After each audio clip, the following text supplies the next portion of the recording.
7.9 x 7.9. తర్వాత third ఊపు వచ్చేసి 7.9 x 5.5. చివరిది చిన్నది 5.5 x 5.5. తర్వాత దీనికి వచ్చేసి డేటా ట్రాన్స్ఫర్ పోర్ట్ కూడా ఇచ్చారండి. ఇక్కడ మనము సిస్టమ్ నుండి మిషన్లోకి ఏంటంటే పెన్ డ్రైవ్తో కాకుండా pen drive connection pen drive మనకు పోర్ట్ కూడా ఇచ్చారు. తర్వాత సిస్టమ్ నుండి కూడా మనం డిజైన్ ఇలా ట్రాన్స్ఫర్ చేయడానికి వీలవుతుంది. వితౌట్ పెన్ డ్రైవ్ లేకున్నా కానీ మనం డైరెక్ట్గా డిజైన్ అనేది ట్రాన్స్ఫర్ చేయవచ్చు. తర్వాత దీని సాఫ్ట్వేర్ ఇచ్చారండి. సాఫ్ట్వేర్ వచ్చేసి మనకు రీసైజ్కి ఉపయోగపడుతుంది. తర్వాత డిజైన్ కట్ చేయడానికి, సపోజ్ ఈ పెద్ద నెక్ ఉందనుకోండి, మనకి చిన్నపిల్లలకి వేయాలన్నప్పుడు ఈ డిజైన్ బ్రేక్ చేయడానికి మనకు సాఫ్ట్వేర్ అనేది యూజ్ అవుతుంది.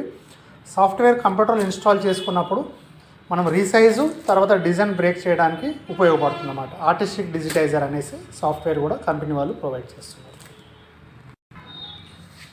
ఉషా మెమరీ క్రాఫ్ట్ 450E అండి మోడల్. ఇది 3 years నుండి మార్కెట్లో ఉంది, సక్సెస్ఫుల్గా రన్ అవుతుంది. మిషన్స్కి వచ్చేసి 2 years వారంటీ ఇస్తున్నారు. 1 year మెయిన్ మోటార్ రీప్లేస్మెంటు, తర్వాత 2 years డోర్ స్టెప్ సర్వీస్ కూడా ఇస్తున్నారండి. మిషన్ వచ్చేసండి ఇది 2 frames వస్తాయి మిషన్లో. ఈ ఫ్రేమ్ సైజ్ వచ్చేసండి 7.9 x 11 inches. దీనికి సెకండరీ వచ్చేసి 7.9 x 7.9, 8 x 8 అంటాం మనం.